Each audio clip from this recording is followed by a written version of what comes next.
Good evening. Cincinnati police guns are ending up on the street. The I-team was able to buy one from a complete stranger in a parking lot.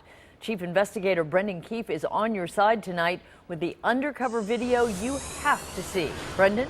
Carol, every year Cincinnati officers take about 1,000 guns off the street. But this year the police department is also putting more than 1,000 guns in private hands. You are watching hidden camera footage of a gun buy.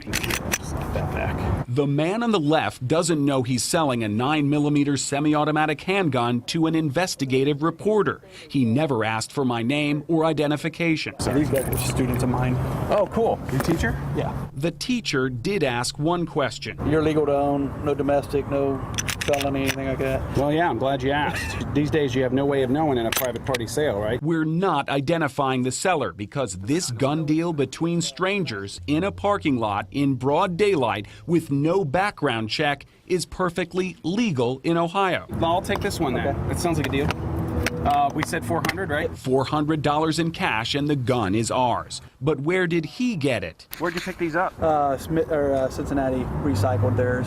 That's right. The gun used to belong to the Cincinnati Police Department. And we just bought a Smith & Wesson military and police 9mm handgun marked Cincinnati PD from a stranger on the street.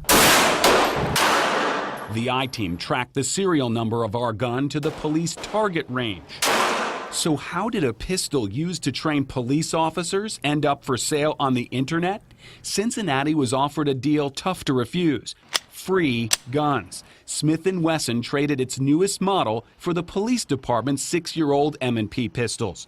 Here's the price quote: more than 1,200 new handguns valued at nearly $500,000, and they didn't cost the city a dime. Old pistols not purchased by officers for their personal collections were liquidated by Smith & Wesson through a local dealer. Did you get it from that guy in Blue Ash? There's some guy in Blue Ash that sells them. It happened in 2007 and again this year. Each time, more than 1,000 police guns end up in private hands. We have no way of knowing how many will end up on the street, but we were offered a choice between 2 former police guns in the parking lot. 1103 and 1056. I guess those are, you said those are badge numbers? Nobody wants to be the mayor or the police chief that has to explain how one of their firearms was used in a murder. State Rep John Becker says he understands the risks, but he's not only in favor of the city's free gun swap, he wants to go one step further. If you're willing to have the used service weapons of officers being sold to the general public, why not these other weapons that are confiscated? The lawmaker is talking about these guns. Becker is the author of House Bill 210 that would require Ohio police departments to sell all their guns to firearms dealers, even guns turned in or used in a crime. To me, it's just a real shame to see those perfectly good firearms get sent to the scrap heap. Representative Becker feels the same way about police guns. Why should people be able to buy guns that a police officer uses without a background check? Protesters attending a gun control rally on Fountain Square recently had no idea these guns strapped to the hips of officers protecting them could end up in the hands of criminals.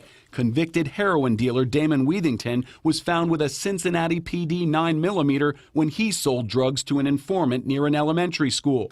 The gun had been stolen from an officer's car, but the felon could have easily bought a police gun from a stranger, just like we did. All right, well, great. You're legal to own. You said Yes, no sir. felonies, no domestic, and No, you're sir. of age. So No, sir. We'd have no way of knowing otherwise, right?